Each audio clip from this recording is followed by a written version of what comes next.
Tuesday nights, 8 p.m, it's Super League Raw Weekly. On tonight's show, we announce the team of the month for April, including the coach and player. The Huddersfield Giants have their man. We'll be getting Joel's take on their new head coach. Banging or hanging on to all the injuries, all the transfers, all the gossip, all the news, as always. Sam Burgess is inconclusive on the Radio Rest performance at the weekend. We'll dig into that. And as for Matt Peet, he cannot find the real St Helens in the ID parade. What's your thoughts on Matt Peet's comments at full time? What would Oliver say is once again on the show? And we look at the Man of Steel controversy. Who could believe what went down when they discussed their favourite players? All this and more as tensions rise in the Betfred Super League. It's 8 p.m. It's time for Super League Raw Weekly.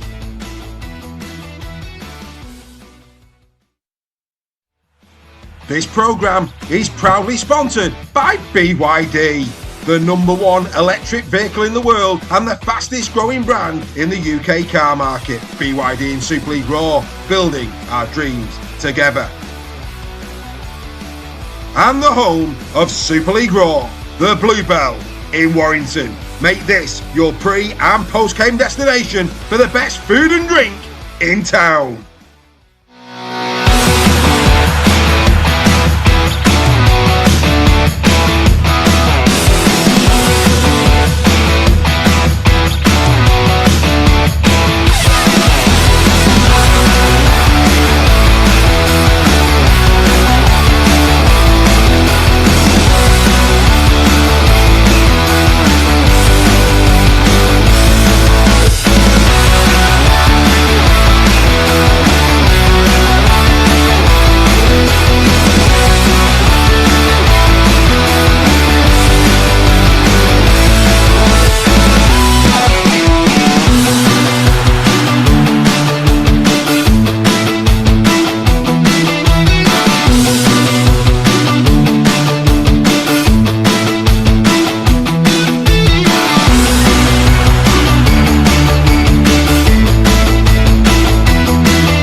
So good evening and welcome to Super League Raw Weekly. You can't beat a bit weekly on a Tuesday. The eagle-eyed amongst you will see that we've no Mr. Sale as yet, but he might be popping in for a guest appearance a little bit later on. Right, okie dokie. As you can see, with me this evening is the sneezing Mr. Joel Scholes. Bless you, mate. All the best.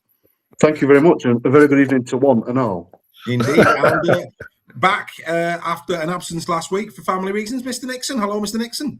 Hello. I'm not grumpy or sneezy or anything like that. I'm just happy to be back. Well, some people will call you dopey, but not me. Anyway, that's by the by. That's by the by. Bashful as always. But anyway, good to have everybody's company. Get your comments in the chat as always. We'll be giving you plenty of shout outs throughout the show. Apologies, been very, very busy. So the draw for the Challenge Cup Club Wembley tickets is going to be on Captain's Run. Captain's Run is when we're going to do that live this coming Thursday. So make sure you tune in for that. Mr. Sale will make sure that that's adjudicated correctly.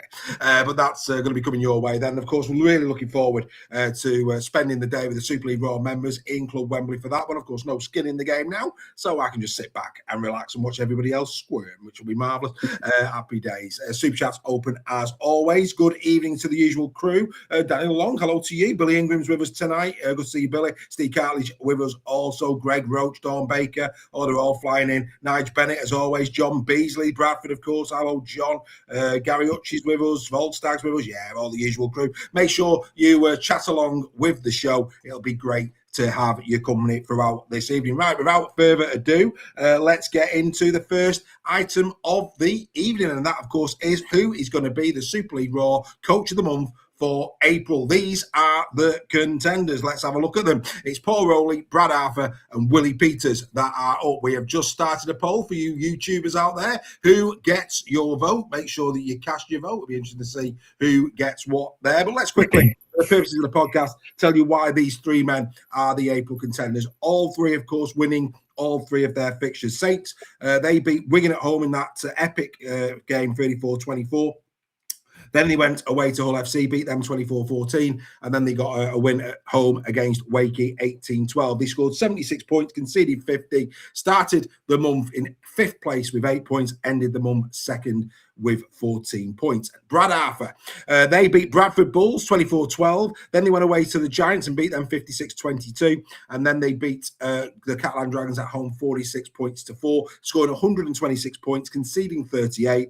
They ended March in 3rd place, 8 points, ended in 1st place with 14. And then Willie Peters beat FC 24-6 at home. Then I went away to Toulouse, a very impressive 46-0. And then went away to Bradford 48-12. They scored 118 points, conceded 18. They ended March in 9th with 4 points, ended April 5th with 10. They are the contenders, gentlemen, and rightly so. Big congratulations to all three for winning all three games. Joel, who would get your vote and why? I think it would be Paul Rowley, because I think they've had the tougher run of games and they've had a bit more to contend with. So, I imagine it might go to Willie Peters, but I think Paul Rowley just had the tougher gig over them last 3 rounds. Very good, very good. Mr. Nixon? I totally agree with Joel, although I think OK have jumped the most places in their little run. I think Rowley, that win against Wigan really set them up. They've had the harder, for me, on paper, they've had what would appear to be the harder games. So for me, I'm going for Paul Rowley as well, yeah. Right, fair enough, boys, fair enough. In the chat currently, as we bring the poll to an abrupt end, it has ended with Willie Peters getting 44% of the vote. Paul Rowley got 30, Brad Arthur got 26. I hear your reasoning, boys. I really, really do. Rowley, as you say, great win against Wigan, 34-24, when it looked dead and buried. Hull FC, convincing away, well, not convincing, but decent win away from home. And of course, Wakey, they're 18 points to 12. It's a tough one. I think, it's mad, isn't it? Because nobody's given any vote there to Brad Arthur. Brad Arthur, who's finished April top of Super League, got the least amount of votes in the live poll then on YouTube. You've got to be quick, folks, because the show does go at a pace. Unbelievable that, isn't it, Joel? That the man who finished top of Super League at the end of round 9, Brad Arthur, got the lowest amount in the poll. Yeah, I think that could be to do with, they've played. They had the Bulls who were being decimated with players. The Giants who, well, we'll get onto the Giants at some point. And Catalan was obviously I would say it would have been a tough fixture, but clearly they absolutely romped that one. Absolutely. And Greg Roach, no, we don't do those type of things on this side of the Pennine, sir. What you do in Huddersfield is up to you. Yes, indeed. But anyway, no heist at the end of the show. But no, the reason that I've gone with Willie Peters is that result in Toulouse. I think when you just factor in how much travelling they'd done to go and nil Toulouse the way they did, quite incredible. When you consider the points difference change as well between the end of March and the end of April, they had a +9 points difference at the end of March. That's 109 at the end of April. Second highest try scores in the league with 52, having played a game less, of course, than 12 of the other sides. And Willie Peters now on a 75% win ratio at Hull KR. So Willie Peters' boys is the one that I went for. Your thoughts on that, Joel? Well, I wouldn't argue with it because he's been fantastic. I think when you've come off the back of the year previous, winning the quadruple, there's a lot of expectation on your back. And some coaches quite easily can rest on the laurels and just presume that they're gonna coast the next season after. But what Hull KR has done differently, which is actually wonderful, is they started off the season, other than the World Club Challenge, not great, but they've come back extremely strong. And as you mentioned, to go over to Toulouse, do what they did with the amount of time they had to play in that that environment and nil someone like that, I think speaks volumes. And he definitely knows how to get the best out of his players. And I'm sure everyone at Hull KR is going to miss him thoroughly. Absolutely, no, absolutely. Couldn't agree with you more. Reg, your view? Well, yeah, when you put it like that, Dave, Brad Arthur too, taking leads to the top. They're usually slow starters. Willie Peters has turned down some different form after Vegas, and got them to Wembley, obviously. My thing with Rowley as well is that they've had quite a few injuries to contend with. As you know, Mr. Peet said at the weekend, I'm sure we're going to discuss it. They've had some lone players do some good things for them. So that was my thinking behind Paul Rowley as well. But Willie Peters, can't argue. Fair enough. Straight in for the first super chat of the evening is Volstagg. Good evening to you, Volstagg. A great final hooter as well this week, you and Craig. I thought as a double act, it was a very entertaining episode. And he said to Joel, have a hot toddy on him this evening. And there is a goal in the chat. We get 20 super chats tonight. One of those super chatters will get a free ticket to come to Club Wembley. Can't be any bit further than that. So there is a reason to give us a super chat. If you've never given us a super chat before, one lucky recipient will be going to Club Wembley with Super League Raw for the Challenge Cup final, Warriors against the Robins. So, Volstagg, you're already in the draw, mate, for that one. But we need to get to 20 for it to happen. So, bit of work to do. We'll keep an eye on that as we go through the show. But a little super chat, get it in there. You could be coming to Club Wembley with Super League Raw. Right, boys, shall we do the team of the month for April? Come on, then. Here comes the Super League Raw team of the month. Enjoy, folks. Here we go.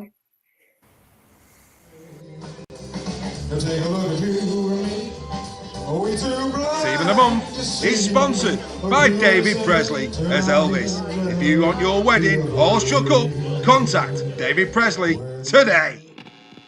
Here is the Super League Raw team of the month for April. Starting at full-back, it is the Leeds Rhinos, Lachlan Miller. He scored a try, 3 assists, 24 tackles, 2 clean breaks, 74 carries for 571 metres. He was also a man of the match in the last 3 rounds. At 2, and keeping his place in the team of the month for the second month running, it's last month's player of the month. It's Oliver Pratt. 5 tries, 1 assist, 7 clean breaks, 8 tackle busts, 49 carries for 418 metres. He was in 1 team of the week. In centre, on debut in team of the week is Solomona Patape. He scored a try, made 4. He had 5 clean breaks, 8 tackle busts, 44 carries for 414 metres. He was in 2 team of the weeks. Alongside him is the informed Christian Mapapalangi of Castleford Tigers. 4 tries, 2 assists, 4 clean breaks, 16 tackle busts, 44 carries for 446 metres. He was in 1 team of the week. On the wing is Wigan Warriors Zach Eckersley. 3 tries, 2 assists, 1 clean break, 3 tackle busts, 34 carries for 268 metres. He has scored in every round this month. At standoff is Mikey Lewis of Hull KR. 4 tries, 5 assists, 6 clean breaks, 18 tackle busts, 47 carries for 306 metres. He was man of the match in 2 games. Alongside him is his partner in crime, Tyrone May. 1 try, 7 assists, 68 tackles, 4 kicks in general play, 9 tackle busts, 45 carries. He's in back-to-back team of the months. At prop is York Knights Paul Vaughan. What a season he's having. 2 tries, 6 tackle busts, 80 tackles at a 99% efficiency, 40 carries for 286 metres. This is his team of the week debut for 2026. At hooker is St Helens Darryl Clark. 1 try, 112 tackles, 97% tackle efficiency, 7 tackle busts, 21 dummy runs, 284 metres. He was in 1 team of the week. At prop, keeping his place month on month, is Caleb Hamley-Yullick. 5 offloads, 98 tackles at a 96% efficiency, 9 tackleables, 52 carries for 454 metres. He was in one team of the week. In second row is the Lee Leopards' Frankie Holton. 1 try, 6 tackleables, 109 tackles at a 96% efficiency, 42 carries for 299 metres. He was in 2 team of the weeks. Alongside him is Machuja Som of Toulouse Olympic. 4 tries, 117 tackles, 92% efficiency, 13 tackleables, 26 carries for 139 metres. He was in 1 team of the week. And up off the bench this month is Ben Curry of the Warrington Wolves at loose forward. 111 tackles, 97% tackle efficiency, 5 tackleables, 2 offloads, 46 carries for 272 metres. He was in 1 team of the week. And on the bench this month is the Warrington Wolves fullback Josh Hewlett. Ash Handley, who's in great form. The big enforcer Joe Oppengawi of Lee Leopards. And Jake Connor, the current Man of Steel. This is your team of the month for April.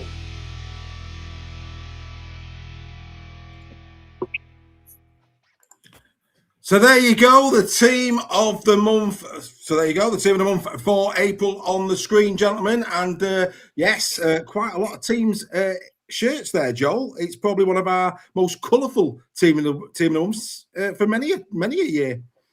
It certainly is, and long may that continue, because the clubs are getting better generally across the board, and the competition is getting tighter as it ever should be.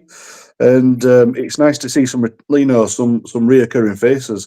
Ollie Pratt, it's great to see that he's month on month having great games, and he's going to provide for Wakefield something that they need in particular. Mapapalangi for Cass, I think he's once again great. I won't talk too much about that in case we're going to it further in tonight. But that team there looks like a very settled team.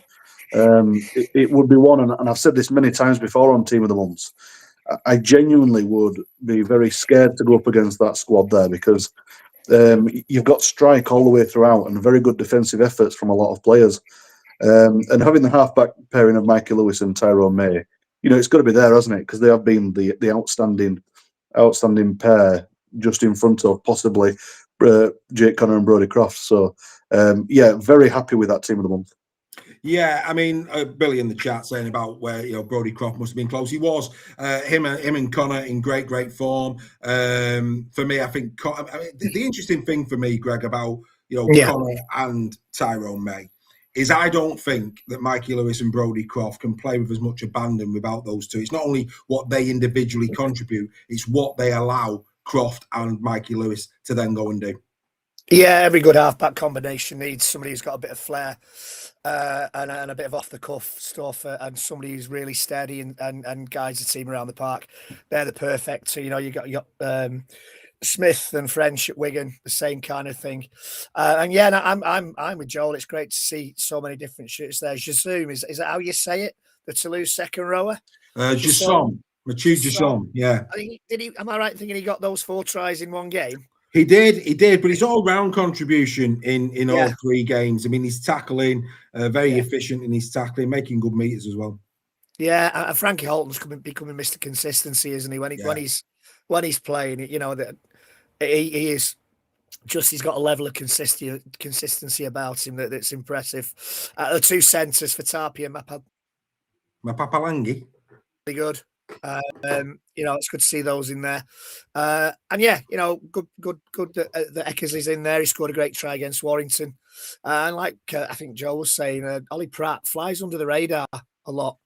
Maybe because he's not one of the big names, not one of the big wingers like a Ryan Hall or whatever. I don't mean big in size, but people say, a lot of fuss about your Ryan Halls and wingers like that. He tends to fly under the radar, but he does get a lot of tries. So, a decent... And just for fear of going on too long, Paul Vaughan rejuvenated at York. Absolutely rejuvenated at York. And back to the form I think he was in his first couple of seasons at Warrington. So, good to see.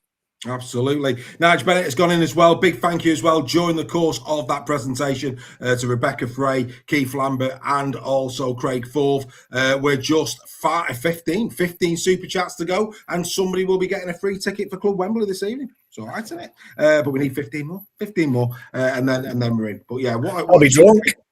What a cheap way to get yourself into Club Wembley with Super League Raw. Absolutely outstanding. Now, you know, if you've been watching us long enough, ladies and gentlemen, I know a lot of you do, you will know that at the end of the show, we will be picking our player of the month, and it will come from one of those players from 1 to 13. It doesn't include the bench because, of course, they didn't get the starting spot. So the 1 to 13s will be in a pool for player of the month, and we will be asking you for those later in the show. But have a little think in the meantime, which one of those players are you going to be typing at the end of the show into the chat as your player of the month, and we'll see if you are right. Okay, give the boys a little bit of a rest now because we have a special guest, and that special guest is the presenter of Super League Raw Ladies Tackle Talk, Steph Makey. Hello, Steph, how are you? I'm good, thank you, Dave.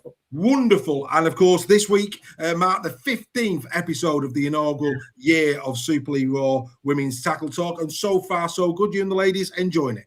Absolutely loving it. It's the highlight of our week. You know, I mean, we talk all week anyway on our WhatsApp groups, and you know, these are not just ladies that we talk about rugby league. We talk about anything and everything, and a lot of us have formed really strong friendships, and it's great. And it comes across, I think, on the podcast. For those that have listened, I think they appreciate that it really comes across that we don't just rock up on a Monday night and sit together for an hour and talk about rugby league. That them chats are going on, and that preparation is going on all week. And I know I said an hour, and we never keep to an hour because we've got far too much to say. Absolutely. You're getting a few shout outs in the chat, but you also get a wolf whistle by somebody called Mike Makey. I don't know who he is, but that's by the by. But no, I mean, this week's episode, I mean, you know, it's starting to get its own flavour now in terms of what you ladies do. And I listened to it today while I was, producing this. And Carla, I mean, you know, people have always called me the Stato, but it has to be said, Carla. Wow. And if you haven't listened to the Super League Raw Ladies Tackle Talk this week, Steph, why should they? Because Carla's segment alone, even though the rest of the conversation is superb, Carla's section alone is worth tuning in for.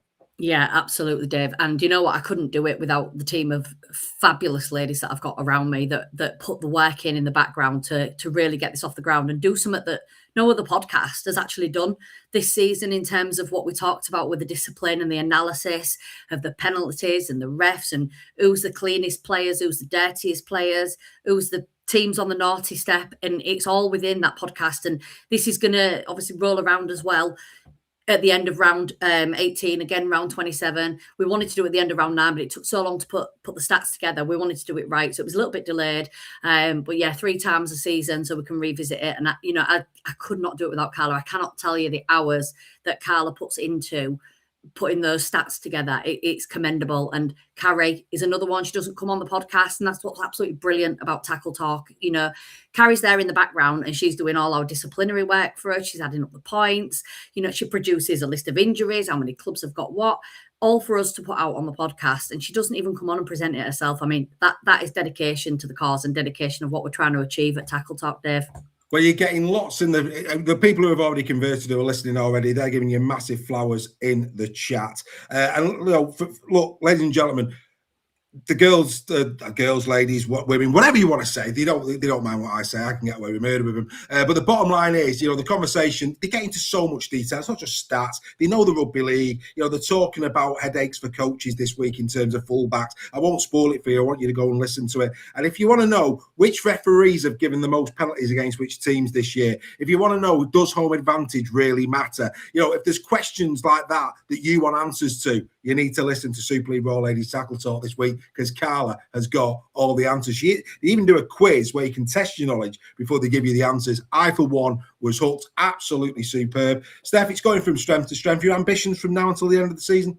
Oh, we just want to grow it, Dave. I mean, we've already had conversations about, you know, Tackle Talk having its own social media, so we can have, you know, Ladies Tackle Talk at Super League Raw, because we've got a lot to offer. I mean, I've already said we go on and on. Hour and a half, hour and 40 minutes is an episode. And we could actually cut that down if we could put little sound bites out and bits and bats throughout the week. Because, you know, me and Carla, we speak several times a week and we've always got so much to say, so many ideas that we want to roll out. So, yeah, we're kind of reaching out to to various people within the sport, trying to sort of set up some discussions with people. I know, Dave, you've obviously sent an email off to the RFL for us on behalf of Tara, to see if Tara can come along. We went along to her game at York, and we all went as a group and spoke to Tara, and it was fantastic, you know. And it's all about that narrative of that, you know what, none of us in Tackle Talk have played rugby league professionally or even really much for fun, to be honest. But we're just like, we represent the women that are stood in the terraces, you know, and that's the way that we can get involved in the game that we love. And, you know, we're asking for more women to come and join us. We've still got teams where we have no representation.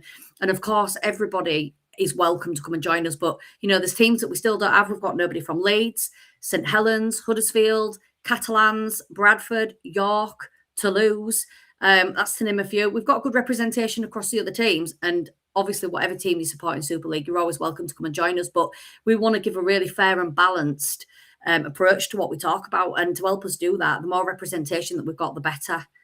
Couldn't agree with you more. Keep up the great work. Absolutely superb. If you've not listened to this week's Super League Raw Ladies Tackle Talk, make sure that you do tune in. Like I say, they're doing some great work here. And yes, coming probably in the next couple of weeks, probably in the next week, will be their own groups on across the social media platforms where the ladies will manage that. They'll get loads of good stuff out there for you guys to consume throughout the week. So keep your eye out for that. The Super League, I think it's going to be called Ladies Tackle Talk at Super League Raw. Right. And do you know what, Dave? All of our listeners get to look at all of our lovely faces, because our podcast is audio, isn't it? But when we get some social media, people and the listeners can put a face to the name, can't they? Indeed. And I do know that you're trying to get the ladies to build up the courage to make it a webcast as well as a podcast. But maybe that'll be next year. We'll have to wait and see. But on behalf of everybody at Super League Raw, we love what you're doing. Keep doing what you're doing. Outstanding. And I will look forward to your company at Hull KR at the weekend and at Club Wembley. Before you go, from those 13 players on the screen right now, who will get your player of the month for April? Tyrone May for me. Tyrone May for you. Well, you'll have to stick around until the end of the show to see if you are right. But on behalf of us all, Steph, you have a really good evening. Thanks for joining us, and keep up the good work, mate. Thank you, Dave. Here we go. Let's carry on with the show. Here we go.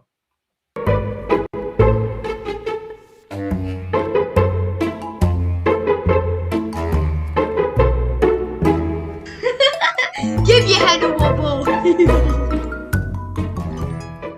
Yes, it's time to give our heads a wobble. And of course, we've got to go to the Saints. Now, people will say, where's the Warrington ones? I mean, the thing about the Warrington fans is they were concentrating on the refereeing decisions. We'll get to that later in the show. That's where they went this weekend. They were more filthy over the referee than they were their own players. So the Warrington players got away with murder. But the St Helens players, well, they certainly didn't. I mean, talk about shoot. I mean, well, let's remember, Saints are second in Super League. They've had a lot of adversity. And we've got, we've got who we got there? We've got Jeremy Hennessy saying, was Wellens back in charge? And then, Peter backs that up with, would rather have Wellens back. Wow. Damage done in the first half. Crawford and Murphy were woeful. Every player's entitled to have a bad game here and there. Hastings, Mark Leyland followed up with, as was Hastings, Wellesby, Walmsley, and the rest, losing Lees. No excuse. Today, this was a belter. Unfortunately, today proved Wellesby and Sailor were unable to play in the same team. Wellesby deserves a few seasons in the NRL. Well, if you can't get in your team, he's not going the NRL, is it? Wow, unbelievable. But Sailor should stay at fullback. And Wigan weren't actually that good. Just Saints were that awful. If we'd have turned up today, we would have won. Hope springs eternal there at Haydock Tigers. Saints, Wigan weren't that good. And they nilled you. Okay. All right. Fair enough. There you go. A little bit of opinion. We always like a bit of give you a wobble. A lot of wobbling going on there in and around St Helens. The bottom line is, guys, Greg, what I saw was Saints, for me, were trying to go around the edges, and the edge defence of Wigan throughout the game was superb. Yeah. Spot on. It's just one of those games. Wigan turned up. Wigan wanted revenge for what happened over the Easter break.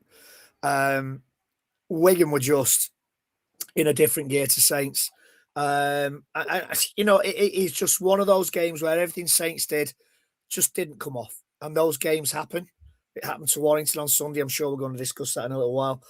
But you can't say Wigan weren't that good. For Saints, the second half were a lot better. And it was only a few tries in the last few minutes that kind of made the scoreline as one-sided as it was.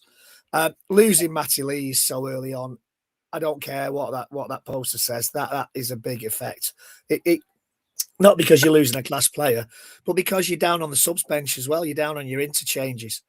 So for me, yeah, you're right. They tried too much to go around the edge. The edge defense of Wigan was superb, and unlike very Paul Rowley light, they didn't seem to have a plan B to try and counter that. Murphy made a few mistakes. He didn't have the best game that he'll ever have. It's just one of those days for Saints. It happens. It happens in sport. Well, it happened to KR in Vegas. These scorelines happen in Vegas. It happened to be in a semi-final. It just happened to be in a semi-final. Yeah. And it's on national TV, and everything is. You've got that expect to see that hope to go to Wembley, and you're filthy because you've not shown up. You're filthy because you're not going to Wembley. Lots of emotions.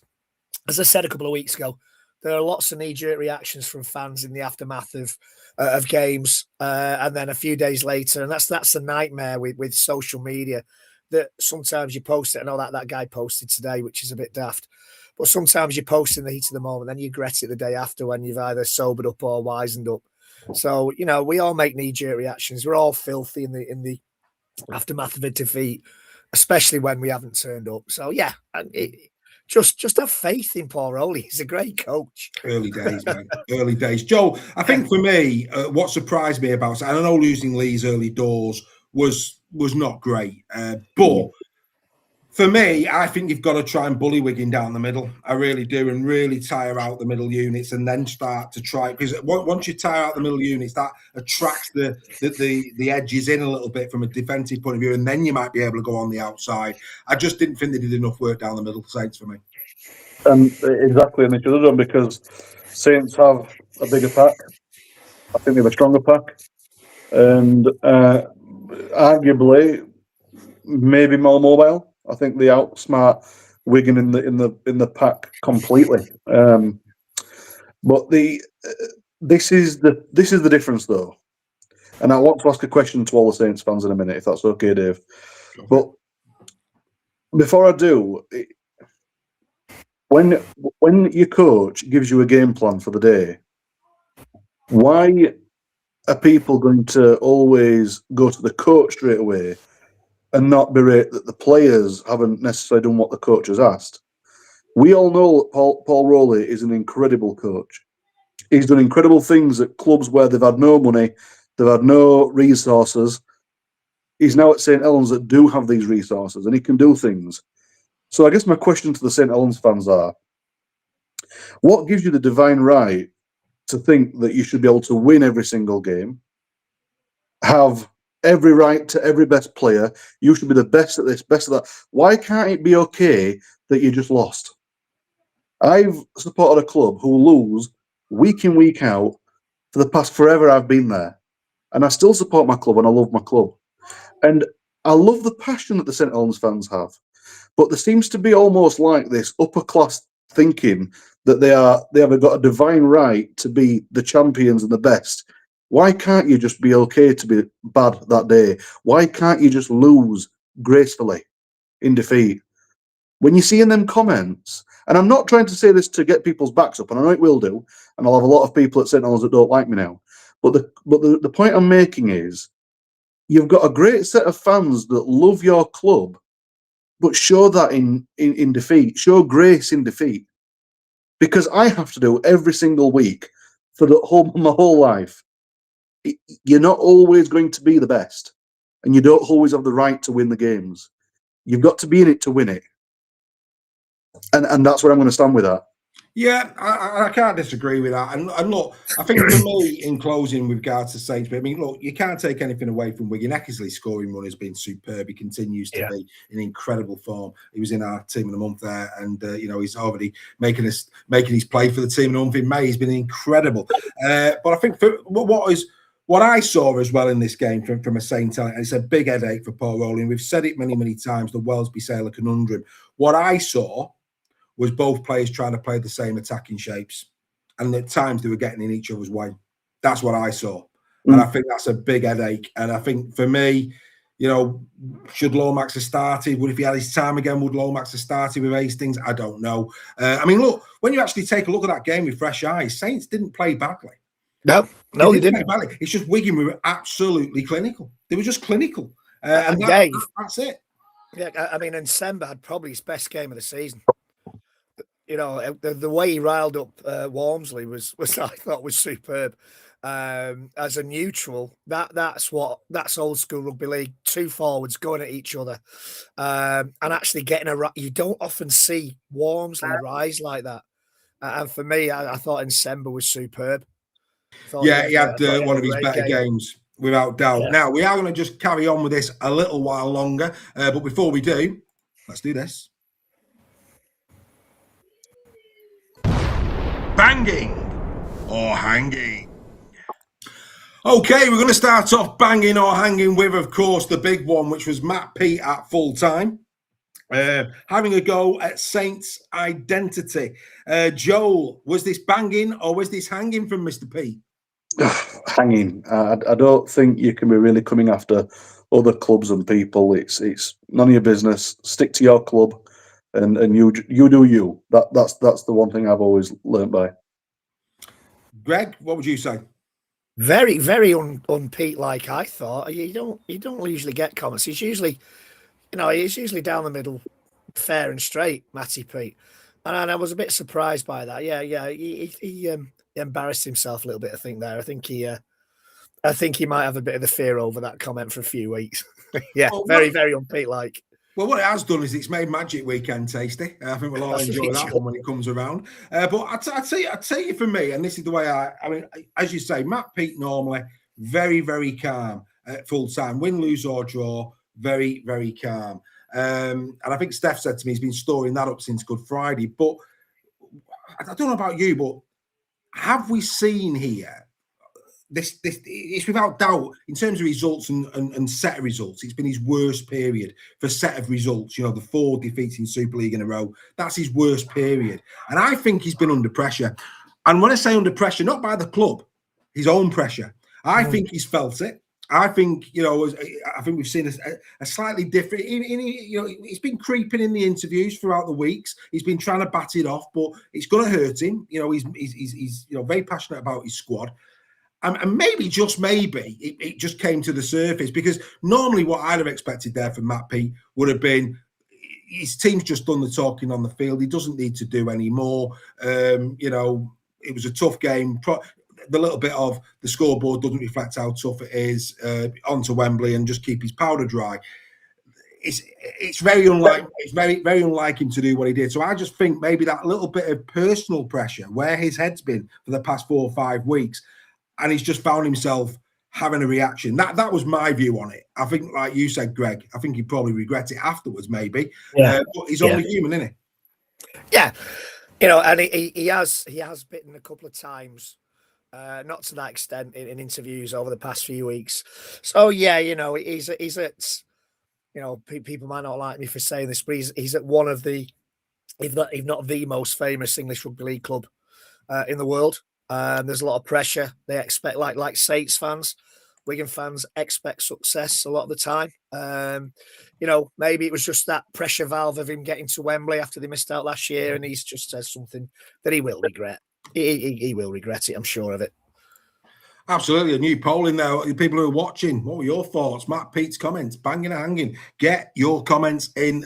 Certainly get your vote in there. But like I say, I just think that bit of personal pressure perhaps just boiled over. Massive win for the Wigan Warriors. And of course, they will be now in the Challenge Cup final. And a big congratulations as well to the women's side, who also got a 0 at the weekend. And of course, they'll play Saints in a repeat of last year's final. Won't Saints be up for that one as well? That'll be very interesting indeed come the Challenge Cup final. Right, let's move on to the next one. And the next one, gentlemen, is this. The Tigers' future. Massive news this week that Christian Mapapalangi has signed, of course, an extension. And then out of nowhere, absolutely out of nowhere, came the announcement that Damien Cook is coming over from the NRL. People will look at his age, 36. I will point to Paul McShane at York Knights in terms of what he's doing this season. And believe you me, Damien Cook is cut from a completely different cloth. Joe, as a Rabbit Hose fan like me, there's going to be a bit of a guilty pleasure that we're going to be able to shake the man's hand in a couple of months' time. Yeah, I've got to admit, I'm quite jealous at this one because there was a time where we was discussing about trying to get him over the line. We didn't, and Cass have, and do you know what? Congratulations to you. And you are 100% right, Dave. He is different gravy. That 36, it's but a number. All I can say is, you know, we all thought that Leroy got better as he got older, but Damien Cook is a different level. That he's a different kind of nine. He's going to bring something to Super League that not that we haven't seen before, but he's just going to bring something that's going to really possibly get Cass somewhere back to where they want to be. You know, that classy Cass. The style of play that he has is what Cook is very good at. He's very good at reading the game, and as a nine, you want that because you know you can have running nines, you can have ball play nines, you can have all these things. But Damien Cook is a very good all rounder. He's very strong defensively. He doesn't give up. His engine is unreal. He's quick. He's still got speed on him, you know, and he's almost at retirement age. I genuinely believe he's got 2 years left in him of really good rugby. And that's exactly what Cass need. You know, they don't need somebody long term right now. They need a player like him to help galvanise the squad, get him back into some sort of place. Because remember, Sounds would have probably kept him. But the issue is the time frame. They're probably only giving him a 1 year contract. It's like Adam Reynolds. It was exactly the same with Adam Reynolds when Reynolds left the Rabbit Holes. Greg, just coming in on Cook, Greg. Yeah. There's a part of me that thinks that, you know, because there was a lot of people very concerned over Mapapalangi and the fact that he's playing that well, he will be being courted. So the fact that Mapapalangi has signed an extension, do you think that perhaps Damien Cook might have been wafted in terms of the future where Tigers are going, and this could have had a factor in Mapapalangi signing his contract? Well, I think yeah, I have no doubts it has done. I mean, Mapapalangi, however you say it, has done really, really well. Fears that they might lose him. But going back to Damien Cook, I mean, you know, what impacts is he going to have on the younger players in that squad, on players coming through? He's the sort of player that the younger players will look to, and the knowledge and the experience that he's got. It's not just what he can do on the pitch, which, you know, we've all seen what Damien Cook can do on the pitch. If we watch Rugby League, what he will bring to the rest of the squad, what he will bring to the youngsters, to the young hookers in that squad, the experience and the kind of the tips and the hints and the advice he can give to those players. You can't pay for that, having that sort of a player around the club. And that for me is another extra benefit of bringing, even if it's just for a season, is that experience and that kind of aura the man will bring with him to the club and to Super League. Brilliant signing for me. Absolutely. We've also, I've finished the Matt Peet one. 71% said it was hanging in the Matt Peet comments. Damien Cook is now live, banging or hanging for Cass. My take on this is, there's a part of me that scratches my head. There's a part of me that doesn't. The part of me that scratches my head is the fact that, you know, they're bringing in Damien Cook. He'll be on good money.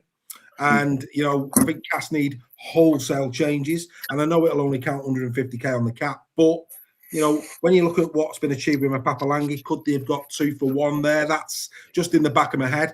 That said, you know, what Damien Cook will be. And the other thing as well, you know, when Jepson was on, I can't remember, it might have been back 10, he did say that in terms of growing the attendance figures will be difficult because I think 25% of the town go to watch the club. So that, by anybody's reckoning, means that they're doing very well in terms of who they attract to the town. So how many more bums on seats will Cook bring, and what's the in capacity? So there's that bit as well. Does it really? It will draw interest. It should do for rugby league purists, but for people who don't watch the NRL, unbelievably, they'll be like, don't even know where he is, because that does go on in this country. We know that.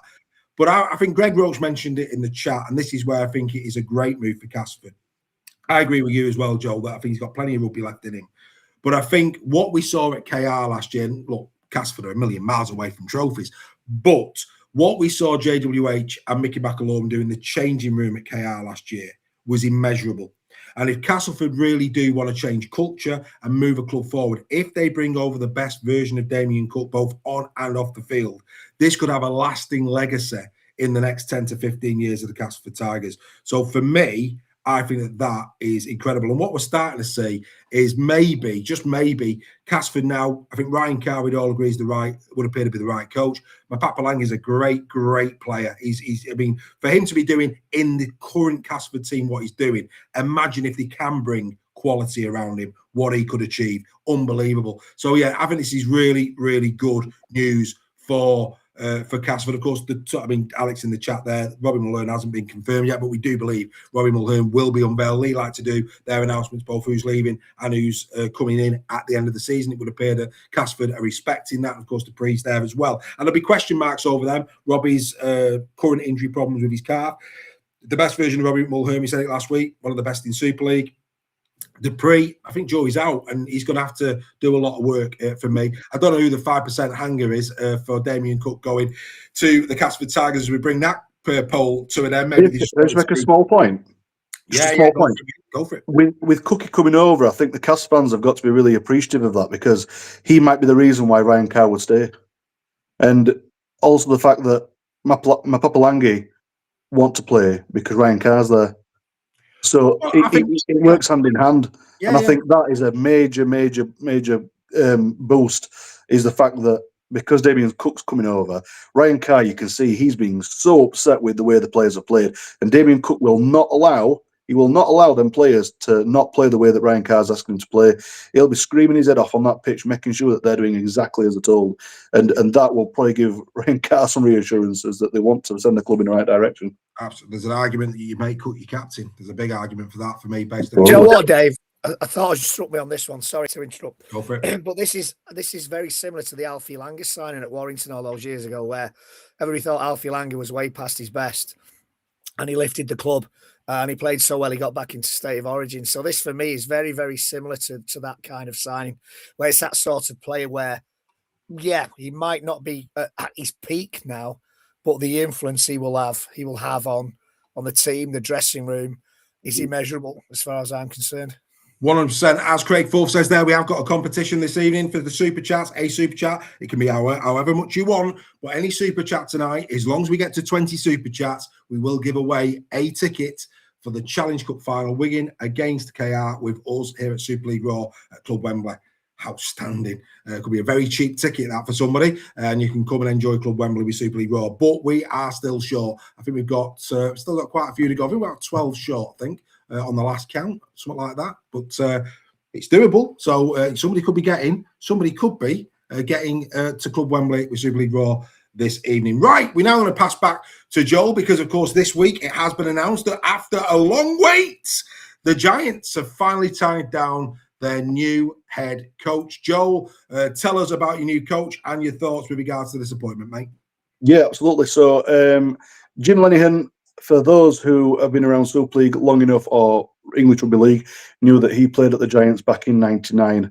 He made, was it 21 appearances? So he was a good player. He scored. I think he was, if not the highest scorer at the Giants in that season. But then, of course, he was enticed back to the NRL. But enough of his playing days, coaching-wise. So he was a coach at the Burley Bears for quite a number of seasons. And the really important thing for any Giants fans that are watching that aren't sure if Jim Lenihan's going to be the right appointment or not, he managed to get the Bears 2 premierships in the Queensland Cup. In 2016 and 2019, I think. Is that right, Dave? I thought it was 18-19, but go on, I'll go with it. Yeah, I know it was around about then anyway. So there were 2 premierships that he won. So his coaching career has been very good. Bearing in mind, remember, the Queensland Cup is still a very, very good competition, and the way that things are run over there is great. Now, there has been a lot of chat about people saying that, he's a part-time coach, this and other. You've got to ignore them things. The way things run in the NRL is completely different to how it runs in Super League. These clubs that are NRL coaches are very hard to come by. They are the best coaches on the planet. So we're not going to be having, these coaches coming to Huddersfield. Having someone like Jim Lenihan, I think, is a very good sweet spot in the middle, because he then got when He then got under the Gold Coast Titans, under Justin Holbrook. He was his assistant for quite some time. But then the issue with the Gold Coast Titans, I think it was in 2023 when Justin Holbrook got relieved of his duties. Then Jimmy got taken over as an assistant coach. Yeah. And I think he did 11 games. Now, they only won 3 of them games. And I believe it's around about a 27% win ratio. That doesn't sound good, but what you've got to understand is the club was in a complete mess back then in 23. They'd come off extensive amounts of losses. Justin Holbrook wasn't getting along with the backroom staff and the managers up above. The direction he saw the club going wasn't where the owners and everyone else around them saw it going. So Jimmy Linehan did as well as he could. The fact that he got 3 wins in them 11, I thought was quite incredible. To say that the state of the team, the squad was in, the morale was extremely low.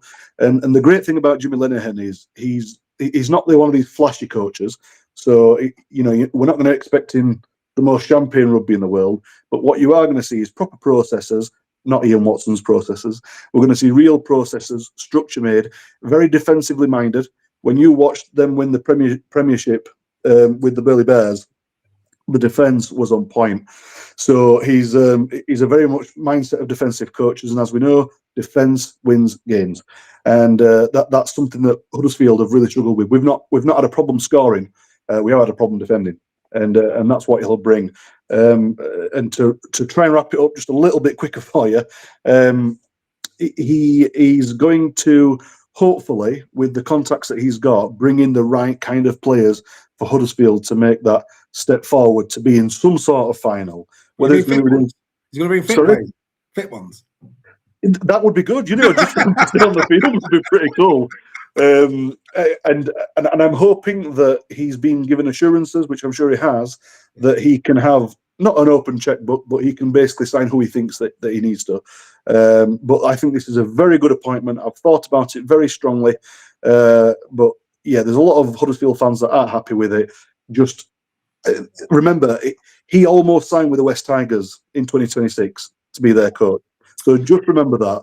Well, time will tell, but the poll has ended and 83% are saying it's a banging appointment. And Greg Roach is happy. So if Greg's happy, I'm happy, as always. So yeah, there you go. New coach. And of course, they're trying to make sure that he's in situ for this weekend's game against Saints. Might become a bit early. Any news on that, Joel, as these have been sorted?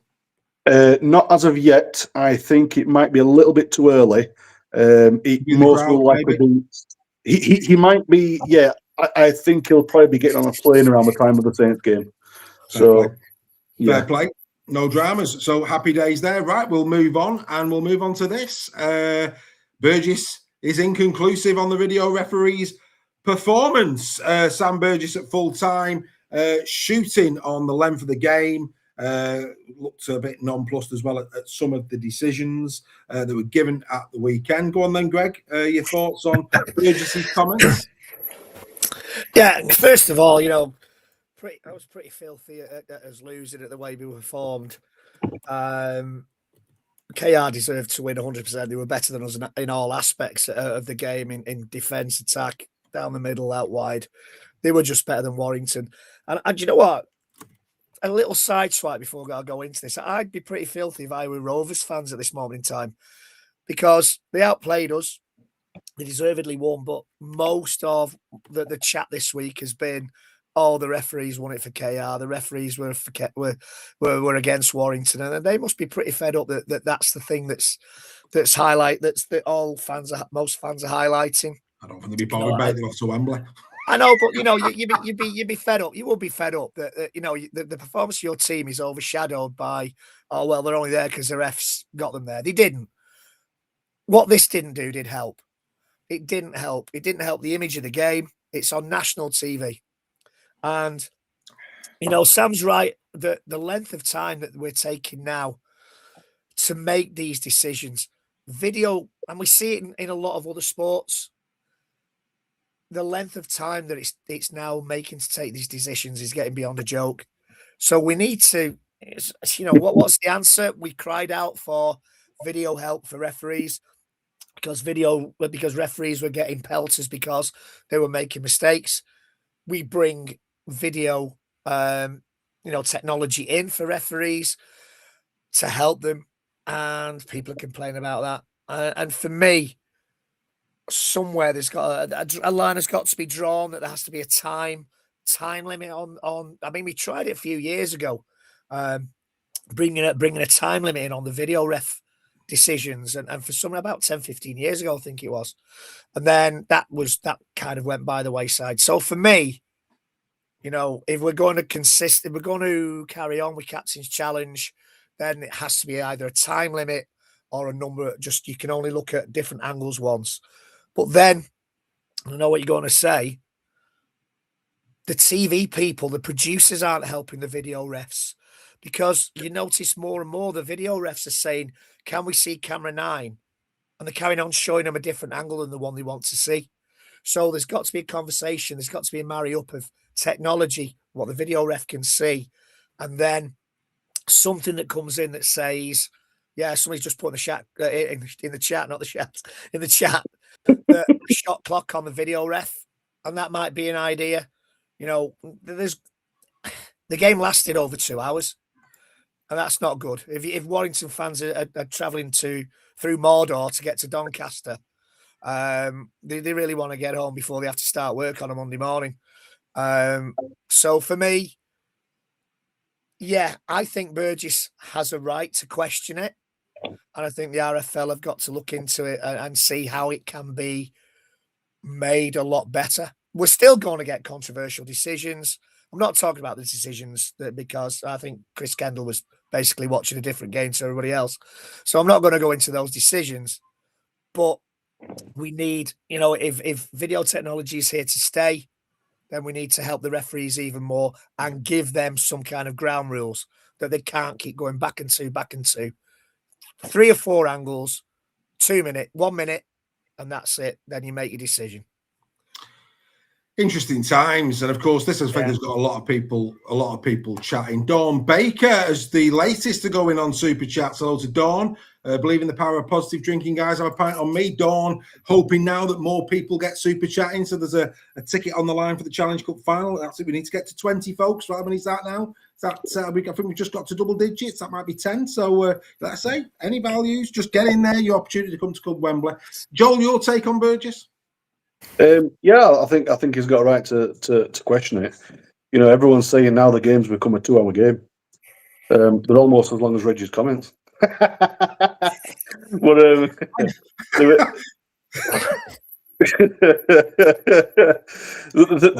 I agree with him, because the system that we've got in there right now, I just don't think it's not that it doesn't work. It just takes too long, and people are getting frustrated. And then you're going to have less people going to a Thursday night game, especially, because they want to get up for work in the morning. Absolutely. Well, I've ended the poll, and 68% have said that Sam Burgess's comments were banging. Right. It's very, very rare on Super League Raw I actually chime in. But I'm going to chime in on this one. So hear me out, folks. Hear me out. Normally, I do, Greg. Normally just go around you guys, and I'm joking, Dave. I'm going to chime in on this one. So the first thing I've got to say is this, okay? KR absolute deserved winners, 100%. And even without some of the decisions, and I've seen Gary Hutch in the chat saying they were inconclusive to win against Warrington. I'll address them in a moment. But Hull KR deserved to go to the final, no question. Even without the decisions, based on the way Warrington looked in the game and the way that KR looked in the game, I think KR win regardless of what I'm about to say.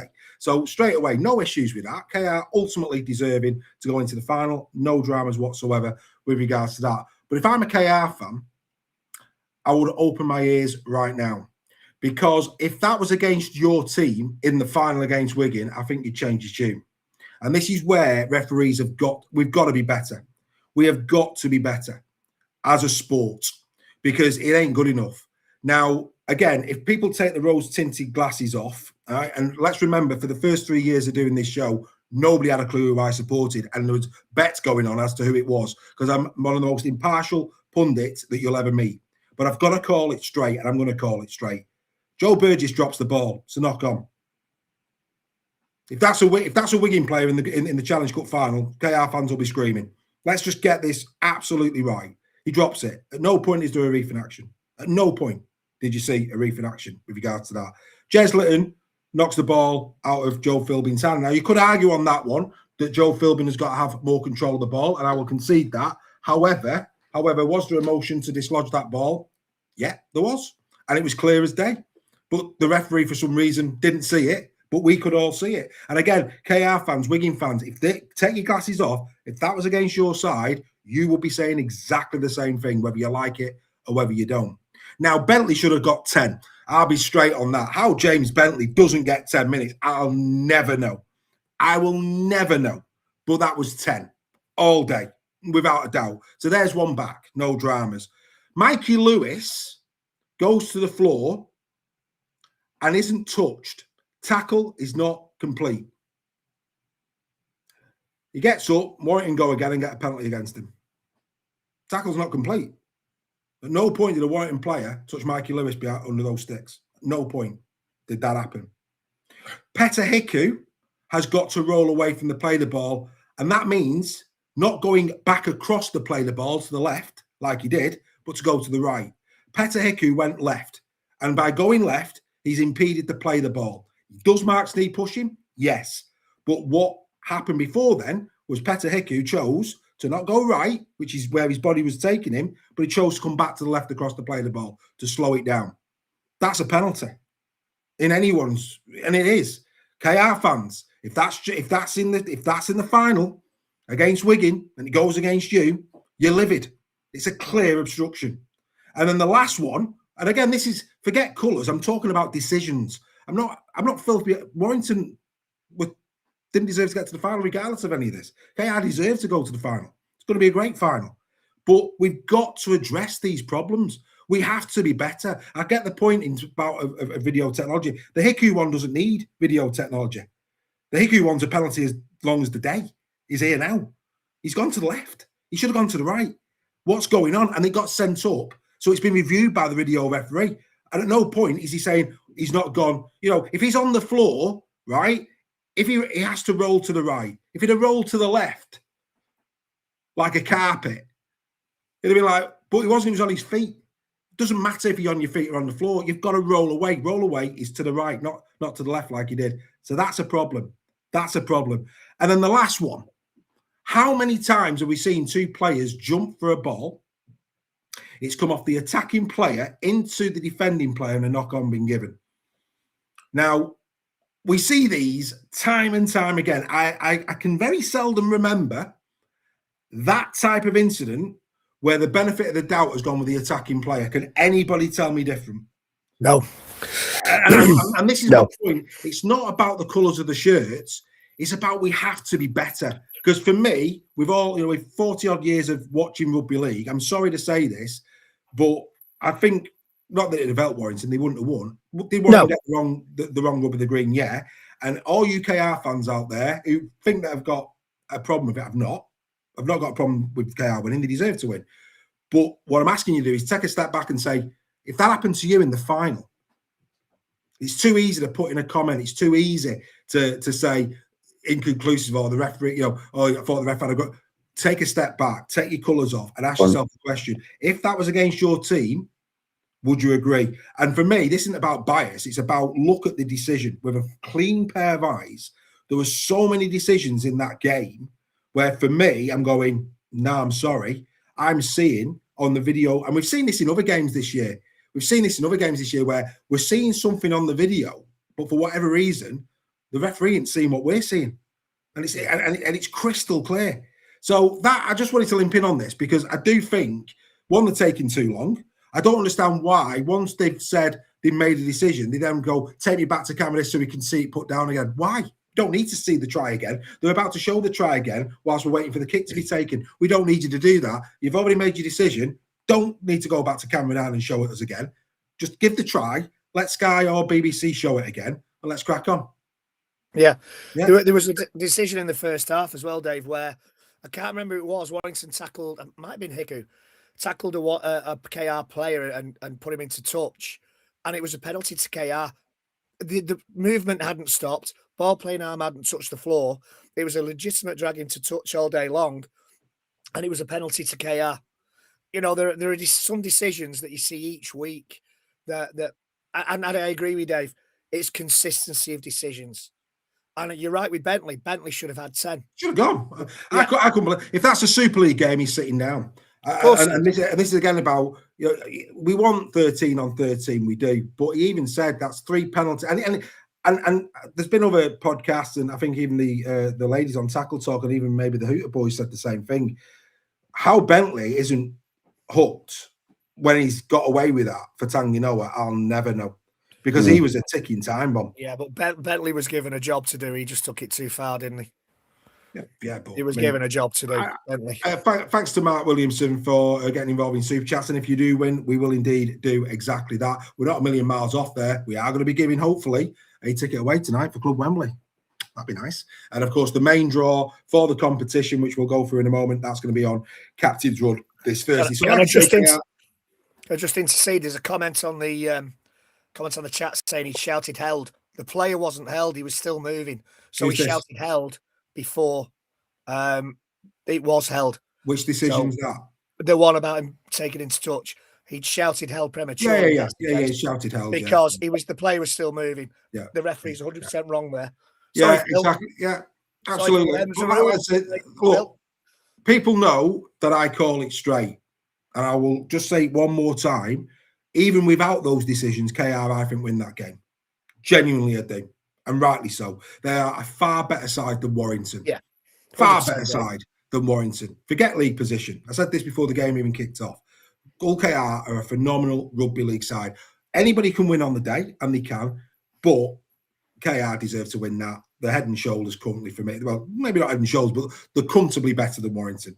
They were better on the day, Dave. No doubt about that. Yeah, absolutely. So that's my take on that. No sour grapes from me. Gary Whitecross, he's gone in as well. Another super chat's just come in. Already got mine. This one's for a mate who I know Reggie will want to sit next to. Happy days. Well, there you go. Outstanding. Right. Okay.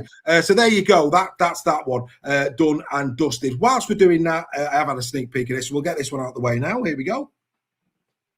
What Would Oliver Say is proudly sponsored by South Coast Lane Carpets. From shag pile to vinyl, nylon to wool, you are guaranteed to find the right fit for your home. Contact them today and tell them Oliver sent you.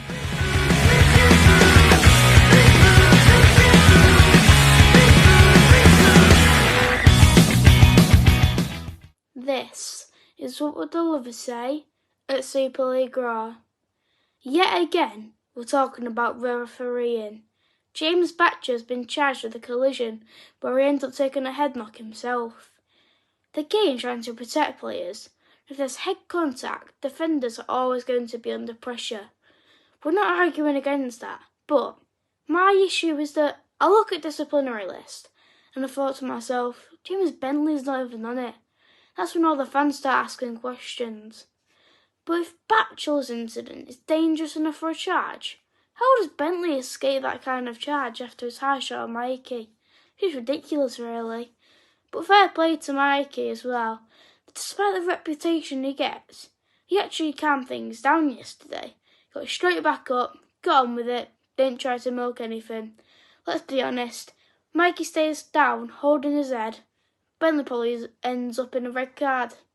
Just how the Super League works these days, but I'll keep saying it. All we want, consistency. If the standards are strict, that's fine, but it has to be the same for everyone, every week. What do you think, Super League Girl?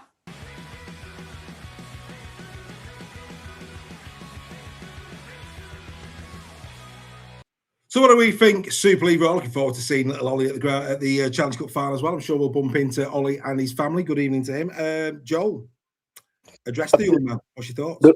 The biggest thing I actually applauded then, something that you said, Ollie. You said we need consistency, and I completely agree with that. I think everybody on this planet who knows anything about rugby league agrees with that. That's exactly what we need.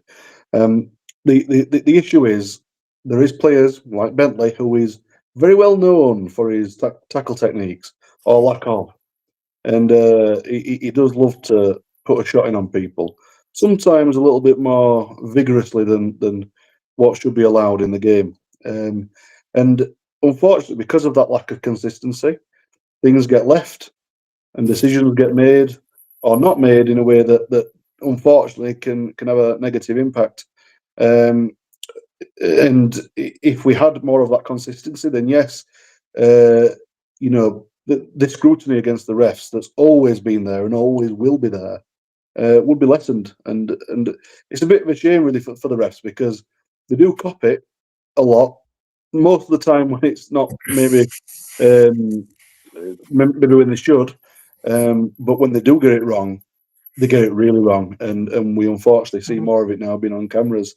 So I think you make a very good point, Ollie. But until something better comes in place, we're not going to get that consistency. And there's a lot of things like the bunker that we could do with having follow the NRL ethos more, and we might have a better game and certainly a quicker game.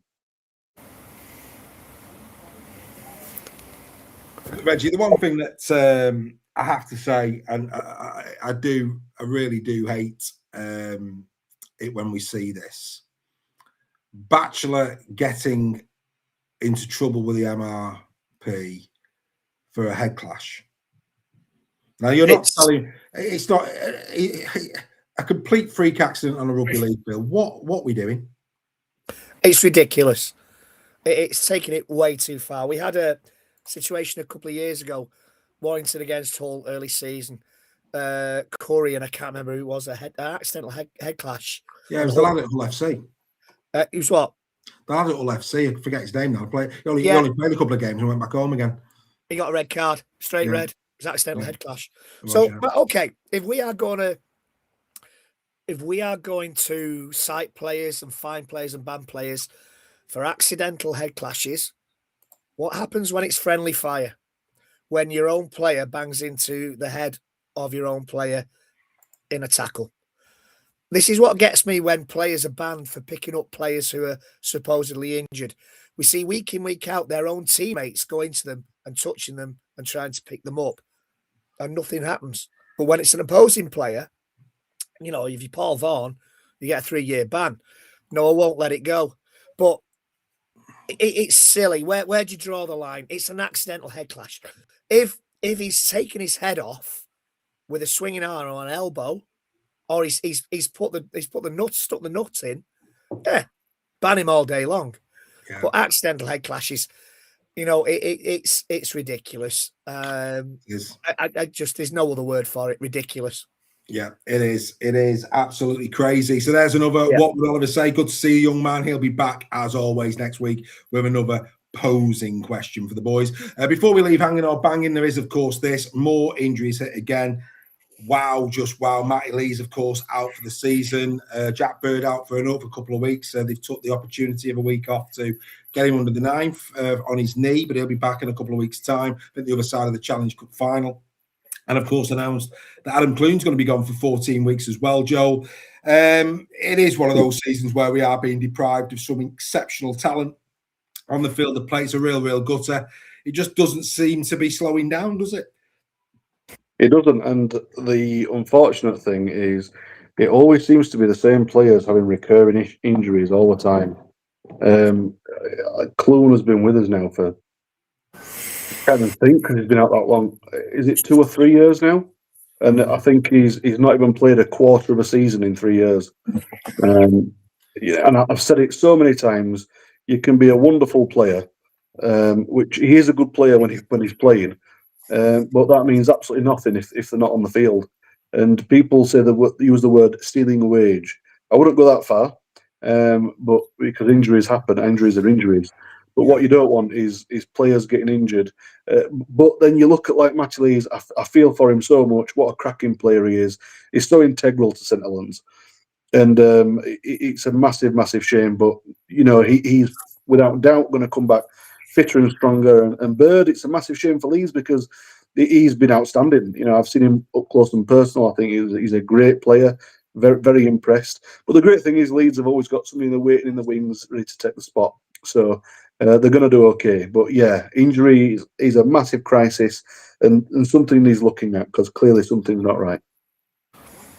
Yeah, absolutely. Absolutely. Yeah. Very disappointing. Very disappointing. Right. Yeah, did Matty Lees come back too quickly? Maybe. Well, maybe. A couple of weeks on the sidelines might have benefited him more. We've all got 100% hindsight, haven't we? We most certainly have. We're up to 12 super chats, boys. We're getting close. 12 super chats in there. Will we get to the magic number? If we do, somebody's coming to Club Wembley. Happy days. Speaking of Club Wembley, if you want to do it a different way, if you want to give yourself the opportunity of winning two tickets to Club Wembley with Super League Raw, there is the QR code. If you're listening on the podcast, go to superleagueraw.com. This draw taking place on Captain's Run this Thursday. 2 tickets for Club Wembley with Super League Raw. £2.50 a ticket or 10 entries for 10 quid. Go to the website, 10 entries for 10 quid. Increase your chances. That is...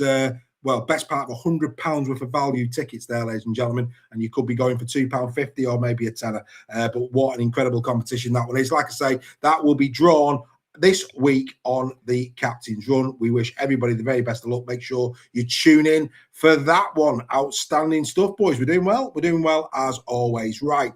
Don't forget, of course, the members, there is an after show party at the end of every show. In the WhatsApp group is the link to the socials. We will be on in there after the show tonight for a quick chat while I download this for the podcast to go out in the morning. As always, it'll be good to see a few familiar faces in there. Again, if you want to become a member, then go over to superleagueraw.com and check out all of the benefits of being in our membership. Right, okay.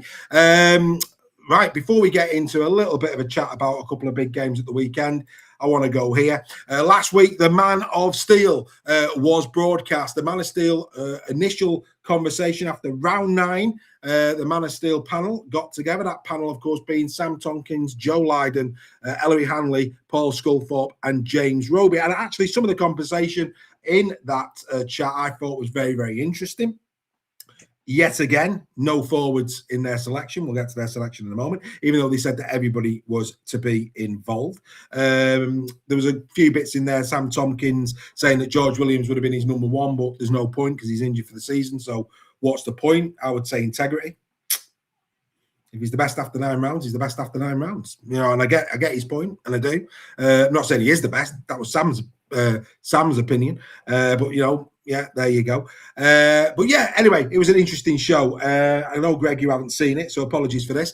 But Joel, you have, haven't you? I've seen most of it, yeah. You've seen most of it, right. So let's just go through. So this is the new way of doing it. And like I say, it's a really good watch. But we like to get into the detail here at Super League Raw. So hold me bear, it's coming. But before we do, this is how it went. So the top 10 players, the ones who didn't make the top 5, Danny Walker, Maker Sevo, Mikey Lewis, Jake Truman, and Tristan Saylor. They were the... Now, again, I don't know about you, Reg, but before we get to the top 5, I see Jake Truman, who I think's in great form. Yeah. But for me, the two standout players at Wakey, Oliver Pratt and Caleb Hamlin-Ulley. For me, those two at the moment, consistently over 9 rounds, will be there before Jake Truman, in my humble opinion. Would you agree? 100%. And like I said, with your player of the month, they're players that fly under the radar for whatever reason, and that's maybe why. And you know, I know I've not seen this, but I get the feeling that it's another like X Factor. It's a show pony show, as I've said in the past, and we've all said in the past. You know, Joel and Steph have agreed with us that sometimes it's a player that scores the most tries or whatever is Man of Steel, and it's not really the case of that. It's who creates the tries, who punches the holes in defences. You know, players like Alex Walmsley over the years, should have been Man of Steel. He epitomises Man of Steel for me when he was in his pomp, Alex Walmsley. It's kind of for me. I call it the show pony award, and I know that's not really very complimentary, but these are the players that fly under the radar, as I said, with your team of the month. So yeah, it is. It's. I feel sorry for players like that, to be honest. Yeah, I mean, look, I think, don't get me wrong, I think the players on the screen are having good seasons. I'm not very good players, but I'm not saying for 1 minute that the players on the screen are not having good seasons. They are. No, I don't disagree. The interesting thing as well, Joel, you've seen the chat. They talk in the conversation about Sevo. And it's a really good debate, really good debate. And I think they all concurred that Sevo would not be scoring the amount of tries he is without Ash Hanley. And they were talking in the way that Hanley almost trumped Sevo, and yet Sevo's in the top 10 and Hanley wasn't. Which again, I don't know about you, made me scratch my head. Yeah, and that would be the reason why someone like Hanley would be in the contention for it, because you look, and I don't normally make comparisons to other sports, but look at basketball. They have a system where they use an MVP, the most valuable player, and I think the word Man of Steel has now unfortunately lost its class, it's lost its magic, its touch that we all love about the players. Back in the early 2000s, you used to see some of the players getting Man of Steel because they actually deserved it. They were the most valuable players of the season. And the only player that's making any value is the person who's creating the chances. It's like they want to give it to players who have the most flash, the most flair, things that look good on the TV.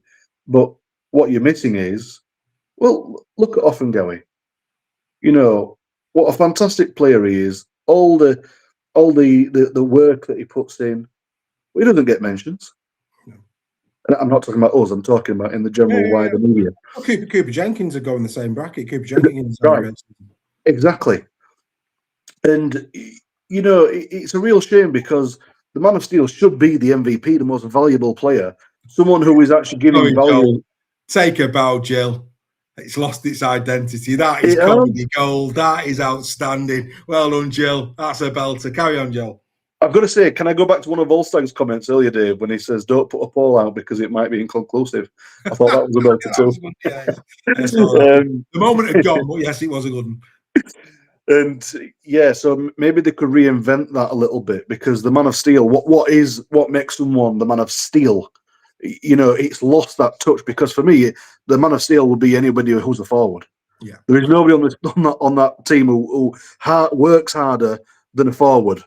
Yeah, and I agree with that. And I think, there's people in the chat saying perhaps it's time to split backs and forwards so that the forwards do get the flowers, because this present system is not giving the forwards the flowers at all. But here's the thing, right? And this is the thing. So we can see there Lockie Miller, Jeslett, and Tyrone May, Brodie Croft, Darrell Clark. People talking about Darrell Clark. Darrell Clark's having an exceptional season. He really is. Statistically, if you look at what Clark is producing, he's having a great season. He's in the top 5. That's open to debate. That's what all these things are always going to be open to debate. But like I say, I'm not filthy that Darrell Clark is being touted as having a great season. He is having a great season. If he's in the top 5, is the question. However, right, I'm gonna get the reason I wanted to talk about this tonight. Okay, and it's very rare that people. It's very rare I do this on the show. Very, very rare. But I've got to do this tonight because I'm passionate about the game of rugby league. I'm passionate about making sure that players are given a fair opportunity of winning this prestigious award that has got Steve Prescott's name to it. And it should be done, and it should be done correctly. And tonight, I've not seen this anywhere. Maybe they're running scared, I don't know. But I'm just going to call it. Ellery Hanley has completely and utterly made this, for me, redundant. The rules were that they had to pick 5 players each. Those got took away, and they probably did a mean average. And whoever polled the highest, so, if somebody gets 5 points, 1 point, they average 3. You get my point. So there's an average going on, and whichever the averages were was where they were in the league table. For those who haven't watched it, Ellery Hanley picked 2 and refused to pick 3, 4, and 5. That means that players didn't get points that should have got points. And guess who finished first and second? The man that Hanley picked first and second. It completely doctored the vote. And Brian Carney, who shoots on a lot of people, he's done it to Derek Beaumont and other people. We've seen Brian Carney hold people to account. I'm holding Brian Carney to account. You were adjudicating that, and you allowed 3-time Man of Steel to do whatever he wants. No. If he's going to get given that job, he does that job. He didn't. And that is wrong. And I'm absolutely filthy. Love the debate. Thought the debate was great. I felt sorry for Paul Sculthorpe, James Roby, Joe Lydon, and Sam Tompkins, who did it correctly. But no way should Everly Hanley would have been allowed to get away with that. It has made it a complete farce and joke, episode 1. And I've just got to say that. I was absolutely livid. It's been doctored. That vote has been doctored. It's shocking. Should never have been allowed. Ever. The rules of engagement were clear and he's gone against them and he hasn't been held to account. What is going on? So for me, I feel for Steve Prescott because for me, that's his trophy. It should mean something like the great man himself. And for me, when you're going to start going against the rules like that, I've got a real problem. A real problem with that.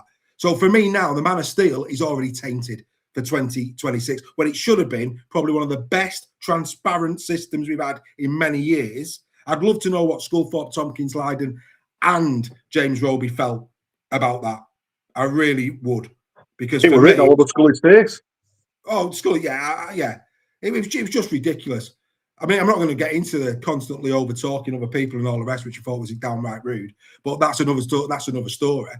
But if you were given a remit, you have to stick to that remit. So for me, his votes now should be eliminated and he should not be sitting on that panel for the rest of the season. That's my personal opinion. And I don't care what anybody says. Those were the rules. He went against the rules and was allowed to get away with it. It's wrong. Joel, over to you. It was written all over Scully's face. You could see that he was just like, what's going on here? I think he looked over at Brian Carney and then I think he looked over at Sam a couple of times like, where's the next 3 picks? I completely agree with that. It's almost like you're giving the other players an aggregate score or point almost because, you're the opposite, should I say, because you're taking away a chance for other players who may have been higher up to get it even and get it right. We go back to that word consistency. There wasn't any, and the fact that Brian Carney didn't, like you said, he's shot on so many people. Correct. It's like people are scared of people like Ellery Henry for whatever reason. I don't know. They view him like rugby league royalty, and that people should be kept to account because we would always be kept to account in any job that we do. Correct. By the people in charge, and so should he. And it goes back to that thing I said earlier. People who have been affiliated with certain clubs feel that they have a right to be able to do what they want, how they want, and when they want. And that is unfortunately now. The transparency is good, yes, but the transparency has now shone a very bright light on a very murky behind what's going on, and it proves what we've always known, that it's been a very doctored thing that's picked on people's friends, not on merit, and it has to be on merit. Well, the thing is, a couple of little things that I picked out. I'm most filthy with Ellery Hanley. I just can't believe what was allowed to happen there. But actually, in conclusion to Ellery, he was asked at the beginning of the programme, what makes a man of steel? He turned around and he said, they can't miss any tackles and they can't make any errors. Lockie Miller, who he picked at number 1, he's ranked 11 for errors in Super League this season. What's going on there? Let's get into some details, shall we? He picked Lockie Miller 1, Jez Litton 2, and that is exactly how it transpired because only Lockie Miller and Jez Litton had the opportunity of being voted on 5 times by the panel. All the other players had no chance of getting 5 votes because they were eliminated from Ellery Hanley's picks. Absolute shocker. The other thing as well, and I thought James Roby spoke brilliantly throughout, but at the beginning of the show, they did turn around and say, who are your absolutes for the top 5? Going back to the points in the chat over Darryl Clark. And James Roby said, Darryl Clark, and who does he play for? And I'm sitting there going, hang on, James, mate. So as we sit here around 9 in, you're saying the one player that should be in the top 5, which basically is you saying he's your number 1, is Darryl Clark, who played in your position and played for your club. And I'm going, I don't know about that, James, if I'm being perfectly honest. But I thought what he had to say in the main was great. But I'm just sitting there going, really? Darryl Clark, the only prerequisite out of those top 10? And that's before we get onto the likes of Ollie Ashall-Bott. How after round 9 can Ollie Ashall-Bott not be considered to be in with a shout? Not even in the top 10.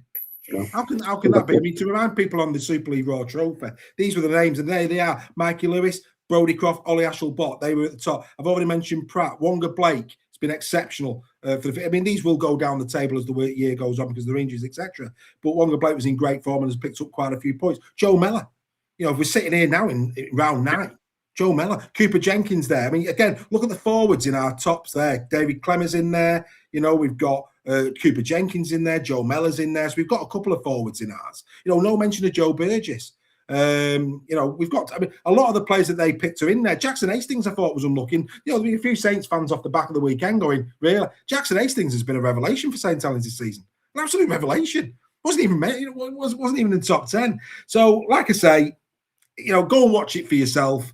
But I'm sorry to say that I, as somebody who's passionate about our game, cannot sit back like everybody else appears to have done and allow that to be swept under the carpet. It's a total dereliction of duty. That's what it is. And it should not have been allowed to happen.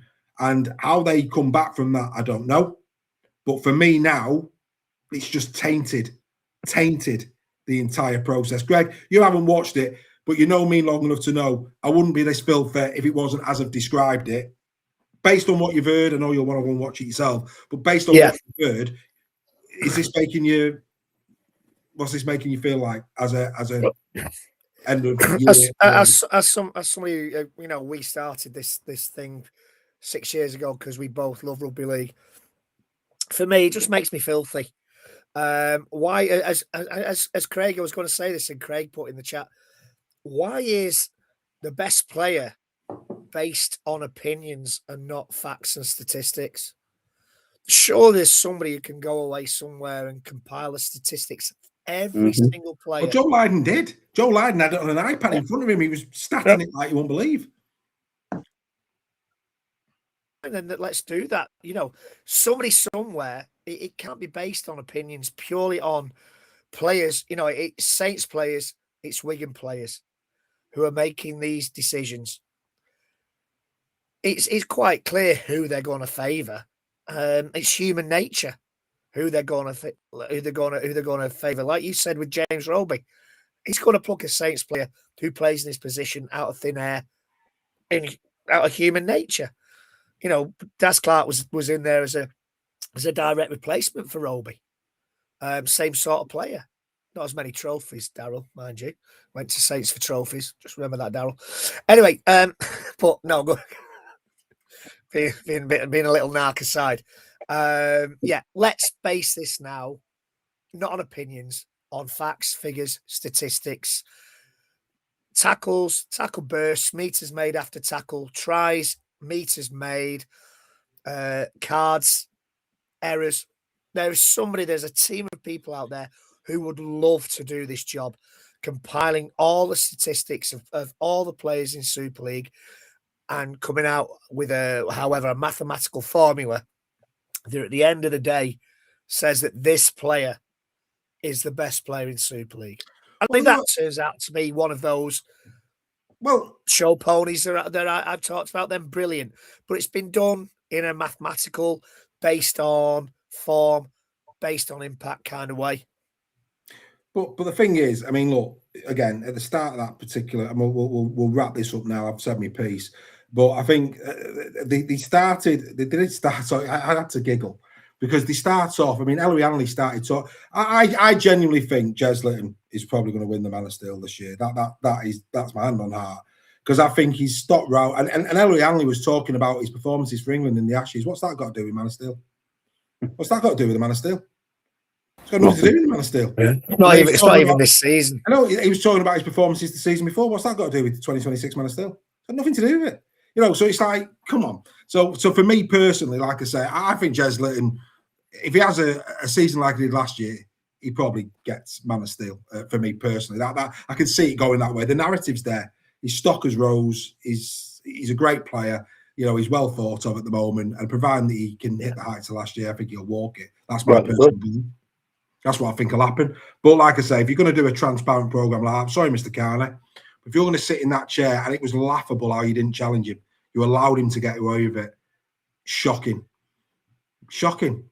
Think of how many people you've held to account, and you've been put in a really privileged position to sit. And look, Ellery Hanley was a great player. To sit in front of 5 great rugby league gladiators, to discuss a prize that is so great in our sport for these players that are playing today for our entertainment, and you allowed the rules to be broken. That's on you, my friend. That's on you. And that's all I'm saying on the matter. Anyway, on more nicer climes, let's talk about Magic Weekend, because, of course, we've got 2 tickets available to come and join us for the entire weekend at Magic Weekend at Village Street. What an occasion this one's going to be. 2 tickets. The competition is up and running on our website. This one, because it's a weekend ticket, it's 2 days in Village Street, £5 an entry, 20 quid gets you 10 entries. Happy days. Go and get yourselves over to our website. We'll be doing that draw nearer the time. And of course, if you've already got tickets, these are an upgrade. If you're not in Village Street, don't worry about that. So it could be that you can have a cheap upgrade and then sell your tickets on. But that's a great opportunity for you to come and join us at Magic Weekend. We'd love to have your company for that. Right. Okay. Before we get into talking about who has won the player of the month, it's only right and appropriate that we start to build up to round number 11 of the Betfred Super League. And as it says here, only in the Wigan Borough. What an incredible double header that is going to take place in the Wigan Borough this weekend. The Wigan Warriors taking on the Leeds Rhinos and the Lee Leopards taking on Hull KR. Arguably the best 2 games of the round. Just for clarity, the rest of the round is, of course, the Giants taking on Saints this Thursday night. Trinity take on the Dragons on Friday. The Knights go up against the Tigers on Saturday. That should be a good game. It might not be a heavyweight clash like these 2, but lots at stake there. Knights against the Tigers, that should be a belter. Toulouse host the Warrington Wolves, and the Bradford Bulls will be taking on Hull FC this Sunday for our entertainment. But boys, there's no doubt about it. The Wigan, the Borough of Wigan have got, for me, the sweet spot this weekend. 2 wonderful, wonderful fixtures. Of course, the captain's run will give it its full gusto. But Greg, we'll start with the big one: Wigan against Leeds. Look, Wigan coming off the back of a great win, but they're coming up against a Leeds Rhinos side that is also in incredible form. And all of a sudden, this feels like a really important game because, Wigan, can they back it up? Can they back up that win against Saints? And from a Leeds perspective, what a feather in the cap it'd be for their, certainly, League Leaders Shield ambitions to go to the brick and turn the Warriors over. Yeah, a very tough one to call, this one, Dave. As you say, Wigan were outstanding on Saturday. Suffocated Saints. Leeds have had the week off, and sometimes, that week off, as we've always said, that week off can sometimes unsettle teams, can stop that momentum. It depends. Have the squad's been released yet? I don't think they have they? But it depends, not bumps and bruises from Wigan. They might change a few things.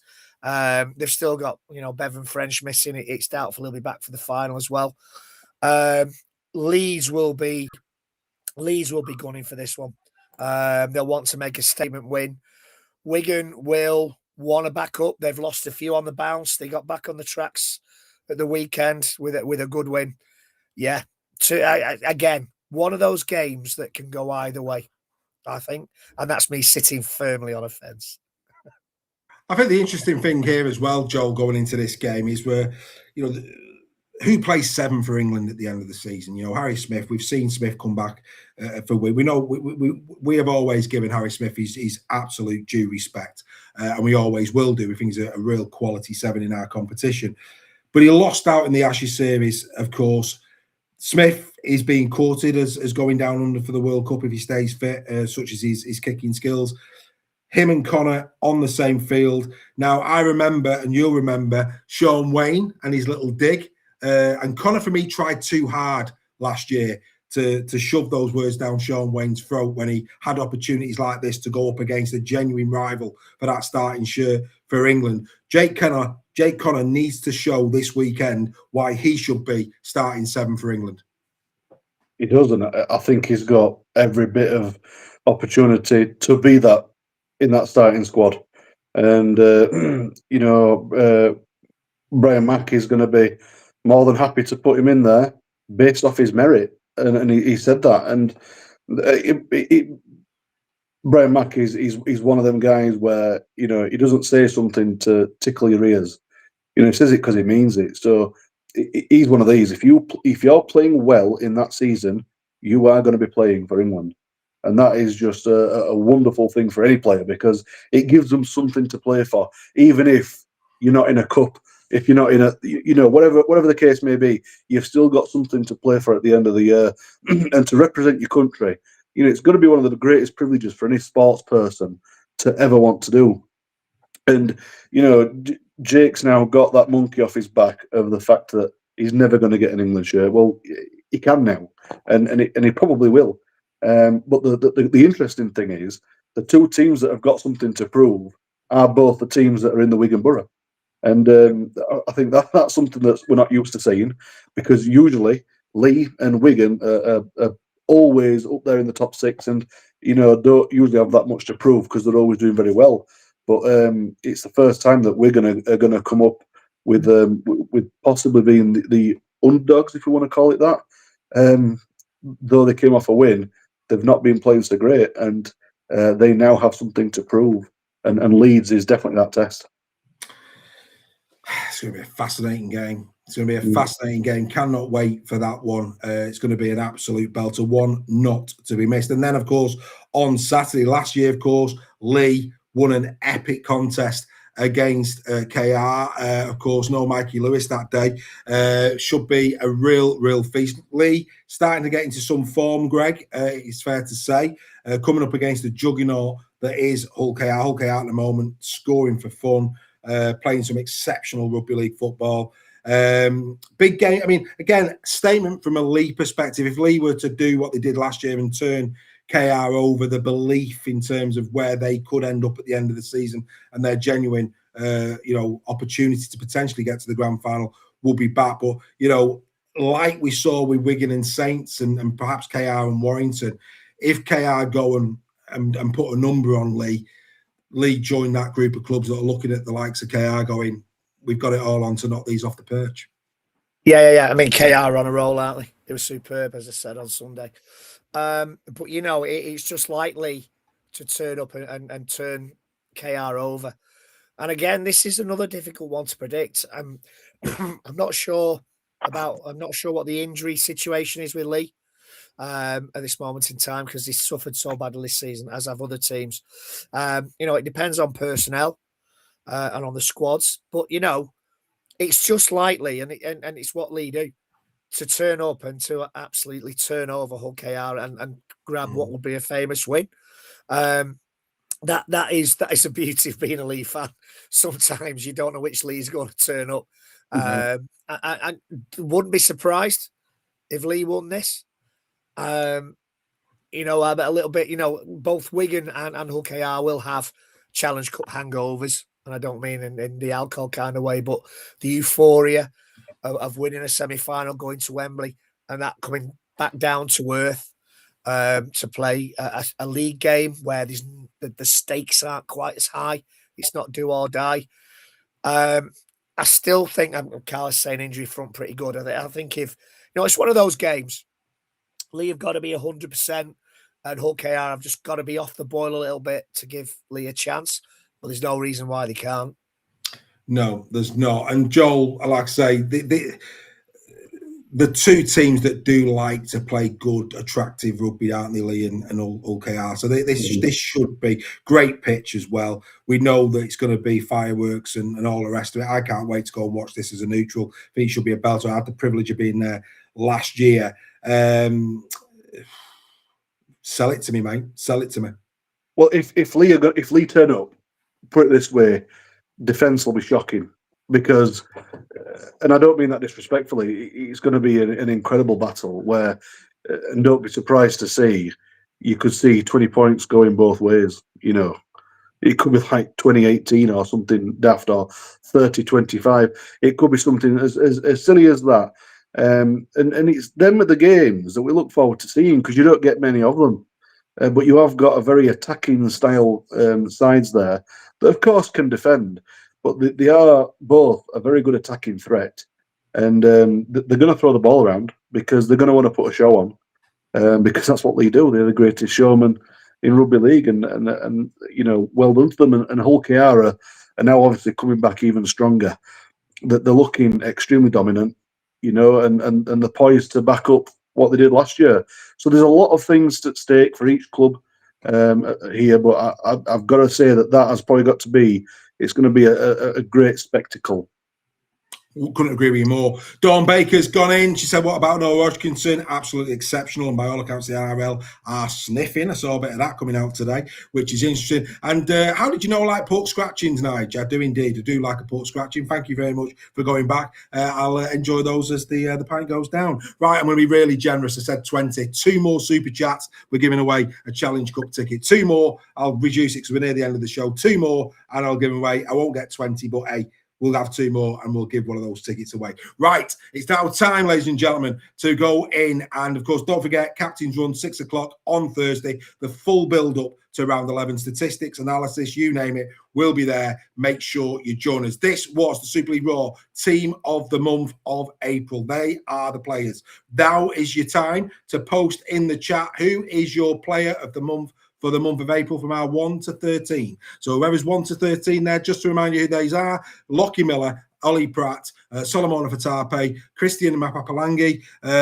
We've got Zach Eckersley, Mikey Lewis, Tyrone May, Paul Vaughan, Darryl Clark, Caleb Hamlin-Yuli, Frankie Holton, Machu Josom and Ben Curry. Those are your choices. Whilst you're putting them in the chat and letting us know who you like, boys, I'm going to come to you. Joel, starting with you. Who gets your vote for Player of the Month for April? I've got to go with Caleb. Big Caleb. I think he's put a really good performance in playing for Wakefield. He does all the stuff that not many other people want to do, defensively and attacking. Very strong, and I think any club would want to have him in the squad. Fantastic, wonderful stuff, Greg. Wow, for me, it's between Miller, Eckersley, and Fatape. I'm going to go Miller. You're going to go Miller, Eckersley, or Fatape. Right. Right, we're just one super chat away, ladies and gentlemen. Just one super chat away from somebody coming to the Challenge Cup final with Super League Raw. So hopefully we get that. Just one to go. Whilst we're waiting for that one to go, let's take a look and see what people are saying in there. We've got Ollie Pratt. That's interesting. Carl Shaw. Ollie Pratt, back-to-back player of the month. So that'd be an interesting one. Richard Fewless has gone. Tyrone May. Zach Eckersley gets Rebecca's vote. Good on you, Rebecca. Good to see. Mapapalangi, Nige Bennett. There's a surprise, Nige. But do you know what? He's had a great season, great month. Leon Baldwin has gone Tyrone May. Tyrone May for Carla Collier as well. Zach Eckersley. I think somebody's just gone in. It is Greg Roach. Greg Roach has got us to the milestone. So somebody, that's it. Somebody who has gone in on Super Chats will be joining us at the Challenge Cup final. Knowing Mr. Roach, he's not done that for himself. Gary Bowe's always in there as well. Knowing Mr. Roach, he's already told me he can't go to the final. So if he does come out the hat, something tells me he might go back in the hat. But anyway, that's by the by. Who else is in here? Who else we got? Where we got? Josh Fewless, Andy Bibby. Can't be Josh Fewless because he's not in the 1 to 13. Mr. Bibby, we did say that. Steve Rudge, who have you gone with? Says he's agreeing with Joe, which is good. Kev Langman has gone Holton. Understand that.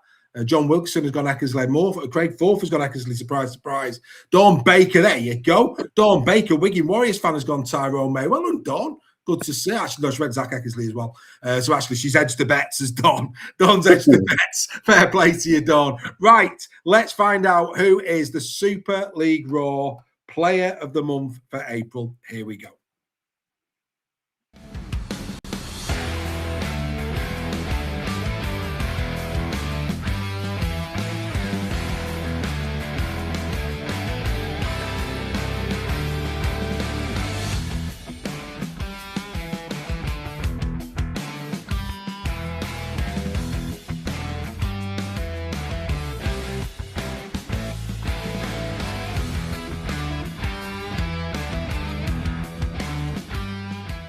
Yes, so there you go. Tyrone May has come away with the Super League Raw April Player of the Month. Tyrone was one of 4 players who went back-to-back in our Team of the Month, which is exceptional consistency. But this award is solely for his performances from round 7, 8 and 9. Like I said earlier on in the chat, I think Tyrone, for me, is going under the radar. I think he's been absolutely exceptional. It's not how much he does, it's what he does. He is a Rolls Royce of a 7. He really does. Doesn't overplay, keeps it simple at times, got a good running game when he needs it to be, and he just allows the team around him. What he gives them confidence in terms of the way he manages them around the field. Just very, very good. Very, very good. It's been a privilege watching him. Absolutely outstanding in the month of April. Was good at the weekend as well. Joel, your thoughts on that? Well, when you look at that, I think one of the two most impressive stats is his defensive work. Any 7 that can defend as well as Tyrone made us, then you're onto a winner. And the fact that he's assisted 7 times in the month, I think that is just outstanding. He's doing exactly what a 7 does is he creates opportunities for people to score tries, and that's what a 7 should be. Yeah, Greg? Yeah, I agree with what Joel said. One of those players, he's there, but you don't perhaps notice quite the work he puts in sometimes, because Mikey Lewis gets all the plaudits. Minchella gets a lot of the plaudits as well for OKR. So, yeah, no arguments with that. He's that tackle, that defensive stint for a halfback is superb. So, yeah, well done, Tyrone. Is there nothing that OKR can't win? Well, it's all about honesty, mate. And at the end of the day, like he's been absolutely brilliant. And like I say, I was pleased to see that he was getting his flowers in terms of the Man of Steel element. I was pleased with that, and I think it's right that he's been given quite a lot of praise. And at times in a team like that, when you've got the likes of Mikey Lewis playing so well, to Arthur Moore, I put Broadbent into the bracket as well. Burgess, who always gets a lot of headlines as well.